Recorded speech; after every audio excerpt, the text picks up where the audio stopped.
Hello everyone, I am Garima and welcome to my class. आज हम second chapter start करेंगे that name is the sound of music. This is a story about Evelyn Glennie listen to sound without hearing it. देखिए, सुनने में कितना contradictory लगता है ना कि कोई कुछ सुन नहीं सकता है और उसके बाद भी वो सुन रहा है ना। तो एवलिन गिलानी बहुत ही इंटरेस्टिंग स्टोरी है इनकी। ये बहुत ही बड़ी म्यूज़िशियन है और ये परक्यूशनिस्ट है। परक्यूशनिस्ट होता है जो बहुत सारे इंस्ट्रूमेंट्स को प्ले कर सके। और बहुत ही इंटरेस्टिंग स्टोरी है। आप लोगों को बहुत इंटरेस्ट आएगा इनकी स्टोरी पढ़ने में। बहुत ही मोटिवेशनल इंस्पिरेशनल स्टोरी है ये इनकी। Let's we start. Before you read, God may have taken her hearing, but he has given her back something extraordinary. भले ही गॉड ने इनकी जो सुनने की पावर थी उसको ख़त्म कर दिया था, लेकिन उसके बदले में उन्होंने उसे कुछ एक्स्ट्रा ऑर्डिनरी दिया था। किसे दिया था? एवलिन गिलानी को। What we hear she feels, जो हम सुनते हैं वो महसूस करती हैं। Far more deeply than any of us, और वो इतनी गहराई तक महसूस करती हैं उस बात को जितना हम में से कोई नहीं कर सकता। That is why she expresses music so beautifully, और इसीलिए वो म्यूज़िक को भी फील करती हैं और वो उसी फीलिंग के साथ उस म्यूज़िक को एक्सप्रेस भी करती हैं बहुत ही beautifully. Read the following account of a person who fought against a physical disability and made her life a success story. तो ये एक ऐसी पर्सन है जो कि एक फ़िज़िकल डिसेबिलिटी है इनके अंदर। वो क्या है? वो एक डीफ हैं, वो सुन नहीं सकती हैं, उसके बाद भी उन्होंने अपनी लाइफ को एक बहुत सक्सेसफुल बनाया है। तो ये एक रियल स्टोरी है एवलिन गिलानी की।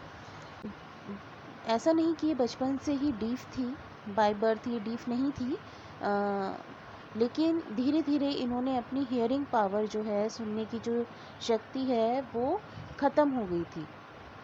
जब ये 8 इयर्स की थी और ये अपने पियानो को प्ले करने की वेट कर रही थी, तो इनकी मदर ने उनको आवाज़ दी, लेकिन इन्होंने कोई भी रिएक्शन नहीं दिया। तो तब इनकी मदर को लगा कि समथिंग इज़ स्ट्रेंज, कि कुछ स्ट्रेंज है, कुछ तो प्रॉब्लम है इनके साथ जो ये रिएक्ट नहीं कर रही हैं।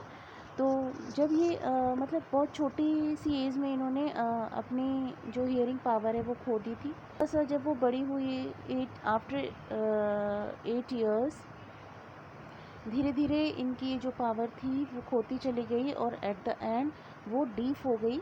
लेकिन इन्होंने अपनी विल पावर को नहीं खोया। She never gives up.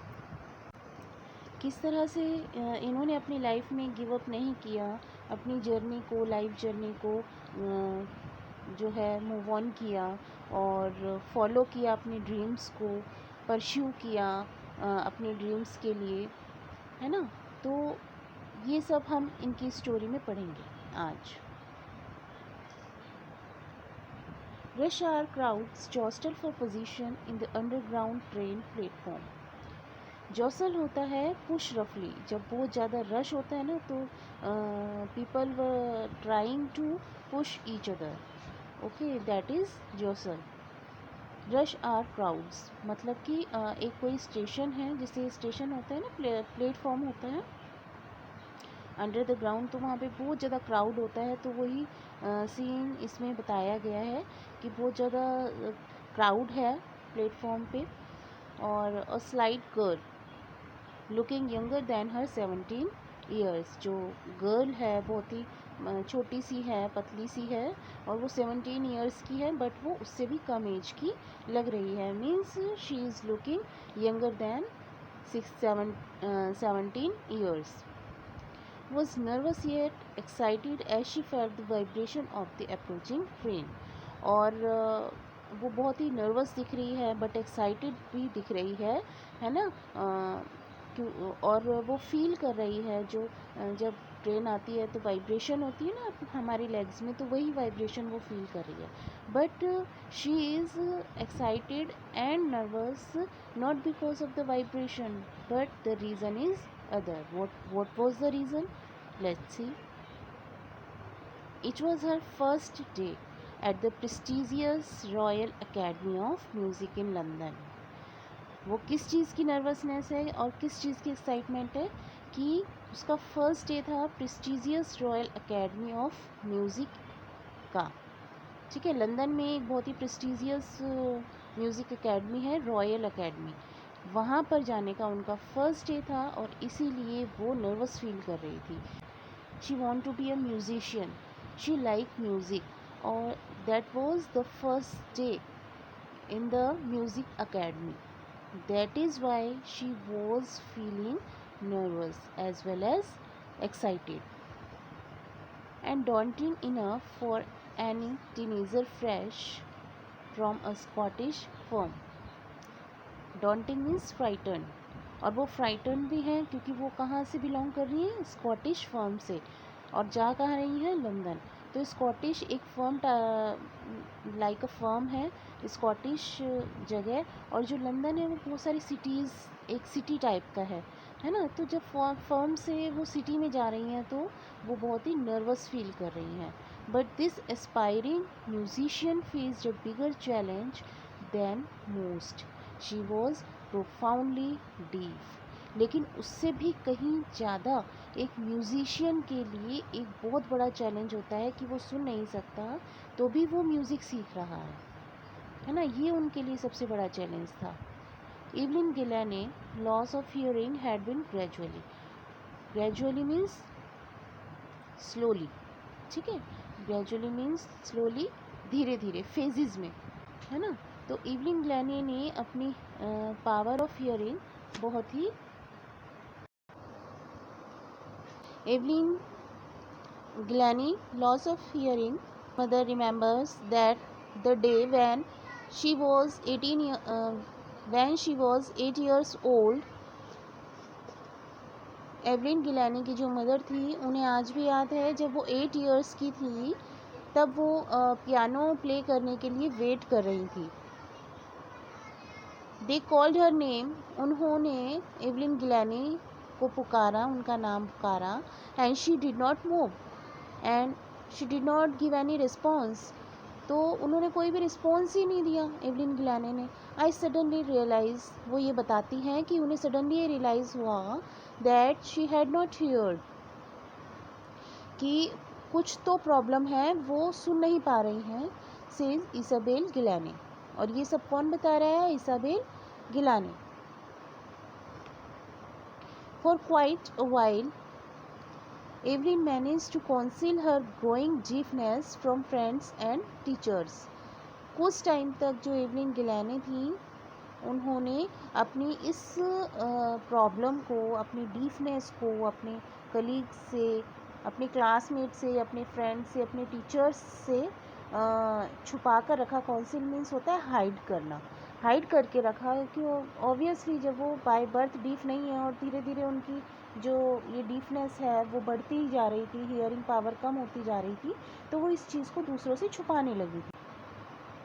But by the time she was 11, जब वो 11 ईयर्स की हुई, her marks had deteriorated and her headmistress urged her parents to take her to a specialist. तो जब धीरे धीरे उनकी हियरिंग पावर और कमज़ोर होती गई और ज़्यादा कम होती गई, तो धीरे धीरे क्या होने लगा ना कि उनके जो मार्क्स थे, है ना, वो धीरे धीरे डिटोरिएटेड होने लग गए थे. डिटोरिएटेड मतलब रिड्यूस होने लग गए थे, कम होने लगे थे. और उनकी जो हेड मिस्ट्रेस थी उन्होंने ये अर्ज्ड किया, उन्होंने ये रिक्वेस्ट करी एवलिन गिलानी के पेरेंट्स को कि अब एवलिन गिलानी को किसी स्पेशलिस्ट के पास ले जाना चाहिए to find out what is the problem exactly. It was then discovered that her hearing was severely impaired as a result of gradual nerves damage. और जब गिलानी के पेरेंट्स स्पेशलिस्ट के पास लेकर गए उन्हें, तो एक्चुअल रीज़न क्या था, तो वो समझ में आया उन लोगों को। वो क्या था, that her hearing was severely impaired as a result of gradual nerve damage. उनकी जो सुनने की पावर थी, उनकी जो नर्व्स थी, वो धीरे धीरे डैमेज हो चुकी थी। That is why he loss her hearing power. They were advised that she should be fitted with hearing aids. उन्होंने क्या सजेस्ट किया कि कुछ हेयरिंग एड्स उन्हें अवेलेबल करानी चाहिए। अब हेयरिंग एड्स कान में लगाने की जैसे मशीन होती है ना, उस तरह की जो कुछ एड्स हैं, डिवाइसेस हैं, वो उन्हें प्रोवाइड करनी चाहिए। And sent to a school for the deaf. और जो डीफ वाले स्कूल्स होते हैं, जो स्पेशल स्कूल्स होते हैं, वहाँ पर उन्हें भेज देना चाहिए। Everything suddenly look black says Evelyn. तो इवलिन बताती हैं कि ये सब सुन के उन्हें ऐसा लगा कि जैसे उनके लाइफ में कुछ बचा ही नहीं है। Nothing is left in her life, everything is black, no hope. तो वो ये कहती है, सुनकर बिल्कुल ऐसा जैसे ये होता है ना कि हमें जब कोई भी चीज़ ऐसी मतलब नेगेटिव हमें पता लगती है, तो हमें ऐसा लगता है कि अब कुछ भी नहीं बचा लाइफ में, है ना। तो उसी टाइप का उन्हें फील हुआ कि अब कुछ भी नहीं बचा है, everything is in black. But Evelyn was not going to give up. She never give up hope, she never gives up. She was determined to lead a normal life. उन्होंने क्या डिसाइड किया कि वो एक नॉर्मल लाइफ ही spend करेंगी। ऐसा नहीं कि उन्हें कोई डिवाइस दे दी जाए और उन्हें एक स्पेशल स्कूल में, डीफ वाले स्कूल में जाकर वो उसी तरह की लाइफ स्पेंड करेंगी, no. But she was determined to lead a normal life and pursue her interest in music. Pursue means होता है फॉलो करना। उनका जो एक ड्रीम था म्यूज़िक के लिए, उनका जो इंटरेस्ट था, उन्होंने अपना गोल डिसाइड किया that she have to pursue her interest in music. One day she noticed a girl playing a xylophone and decided that she wanted to play it too. Xylophone होता है इस तरह का एक इंस्ट्रूमेंट होता है जिसमें वुडन होता है और 2 स्टिक्स होती हैं। इन 2 स्टिक्स के थ्रू एक म्यूज़िक प्रोड्यूस होता है ना। तो उन्होंने एक दिन क्या देखा कि एक गर्ल जो है वो ज़ाइलोफ़ोन जो है वो बजा रही हैं, म्यूज़िक प्रोड्यूस कर रही हैं। उन्होंने उसको देखा और उनका भी मन किया कि वो इसको बजाएं, मतलब कि उनका म्यूज़िक में इंटरेस्ट डेवलप हुआ। Most of the teachers discouraged her. अच्छा, अब जब वो म्यूज़िक सीखती थी तो क्या है, most of the teacher discourage करते थे उन्हें एनकरेज नहीं करते थे, yes you can do it, yes you can do it, no. वो डिस्करेज करते थे, सॉर्ट ऑफ डिस्करेज ही करते थे, क्योंकि उन्हें भी डबल मेहनत करनी पड़ती थी कि उसे कुछ सुनाई तो देता नहीं था। इवलिन गिलानी को कुछ सुनाई तो देता नहीं था, तो वो उसे कैसे सिखाए, how they teach her music. तो ये उनके लिए बहुत बड़ी प्रॉब्लम थी, या सॉर्ट ऑफ डिस्करेजमेंट था। But percussionist Ron Forbes spotted her potentials. लेकिन उनमें परक्यूशनिस्ट थे रॉन फोबर्स, जो कि उन्होंने उसकी क्वालिटी को, पोटेंशियल मीन्स होता है क्वालिटी और ability that can be develop. एक पोटेंशियलिटी देखी उन्होंने गिलानी के अंदर, उन्होंने उसको रिकॉग्नाइज किया और उनकी हेल्प करी। तो उन्होंने किस तरह से उनकी हेल्प करी गिलानी की? He begin by tuning 2 large drums to different notes. उन्होंने 2 बड़े ड्रम्स जो म्यूज़िक इंस्ट्रूमेंट होते हैं, उन्होंने उनकी नोट सेट कर दी, मीन्स हाई स्पीच की एंड लो स्पीच की। उन ड्रम्स में उन्होंने नोट सेट कर दी, ठीक है। और फिर उन्होंने क्या, कितनी अच्छी बात कही इवलिन से, don't listen through your ears. मतलब तुम ये ट्राई मत करो कि तुम इसको ईयर्स से सुनोगी, है ना, तुम इसे ईयर्स से मत सुनो। He would say try to sense it some other way. तुम इसे कुछ और तरह से फील करो, किसी और तरह से तुम इसको, म्यूज़िक को सेंस करो। तो सेज एवलिन, एवलिन क्या कहती है, सडनली आई रियलाइज, जब उन्होंने उनकी बात सुनी कि ज़रूरी नहीं कि तुम कानों से ही सुनो, तुम उसको फील भी कर सकते हो, उसको सेंस भी कर सकते हो म्यूज़िक को, तो उनके साथ क्या हुआ, suddenly I realise I could feel the higher drum from the waist up and the lower one from the waist down. जैसे ही उन्हें इस चीज़ को रियलाइज़ हुआ कि वो सिर्फ कानों से नहीं सुन सकती, वो उस म्यूज़िक को फील भी कर सकती हैं, तो सडनली उन्हें फील होने लगा अपनी बॉडी में, जो वेस्ट के ऊपर का पार्ट था उनका, उससे तो वो हाई नोट, म्यूज़िक के हाई नोट्स को फील करने लगी, और जो वेस्ट के नीचे का पार्ट था उनका, उससे वो म्यूज़िक के डाउन नोट्स को फील करने लगी। फोबस रिपीटेड द एक्सरसाइज, और इसी तरह से फोबस जो थे उन्होंने इसी एक्सरसाइज को बार बार उनके साथ रिपीट किया एवलिन के साथ, जिससे कि उन्हें प्रैक्टिस हो।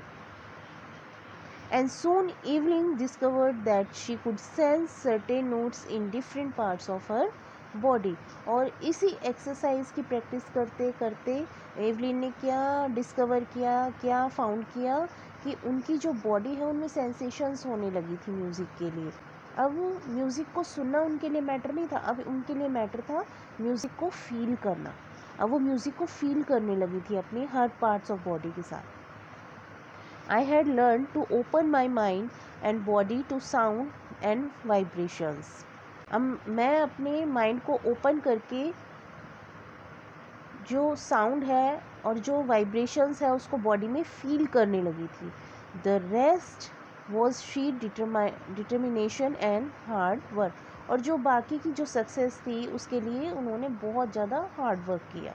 ऑब्वियसली जब उनकी हियरिंग पावर चली गई, उन्होंने बहुत सारी डिफ़िकल्टीज़ को फेस किया, तो उन्हें लाइफ में सक्सेस होने के लिए उन्होंने बहुत ही हार्ड वर्क किया। From that day she never look back from the point onwards, और उस दिन के बाद से शी नेवर लुक बैक, है ना, तो उन्होंने कभी भी पीछे मुड़कर नहीं देखा। She toured by United Kingdom with the youth orchestra, तो यूनाइटेड किंगडम में वो एक यूथ ऑर्केस्ट्रा के साथ वो काम करती थी। And by the time she was 16 she had decided to make music her life, और समय के साथ साथ जब वो 16 ईयर्स की हुई तो उन्होंने डिसाइड किया कि उन्हें म्यूज़िक को ही अपनी लाइफ बनाना है। मतलब उन्होंने अपना गोल फिक्स कर लिया that she want to be a musician.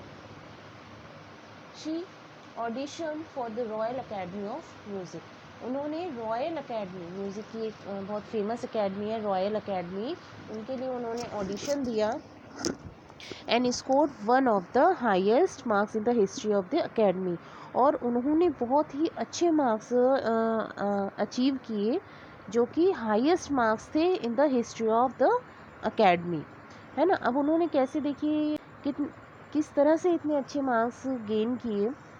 This was the result of her hard work, her determination, है ना। All this things make her success, है ना। डिटर्मिनेशन, हार्ड वर्क, इन सब के थ्रू उन्होंने बहुत ही अच्छे मार्क्स गेन किए, बहुत ही अच्छी अचीवमेंट उन्होंने गेन की।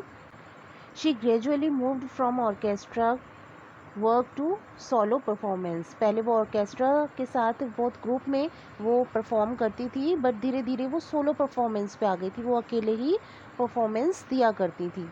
At the end of her 3 years course, वो 3 इयर्स का कोर्स था उस अकेडमी में, और उस 3 इयर्स के कोर्स को करने के बाद she had captured most of the top awards, उन्होंने बहुत सारे अवार्ड्स जो थे वो अचीव कर लिए थे। And for all this Evelyn wouldn't accept any hint of heroic achievement. अच्छा, इन सब के बाद भी वो डाउन टू अर्थ रही, जो उनकी अचीवमेंट थी, जो हीरोइक अचीवमेंट थी, उन्होंने कभी भी उस चीज़ के लिए प्राउड फील नहीं किया, वो हमेशा डाउन टू अर्थ रही।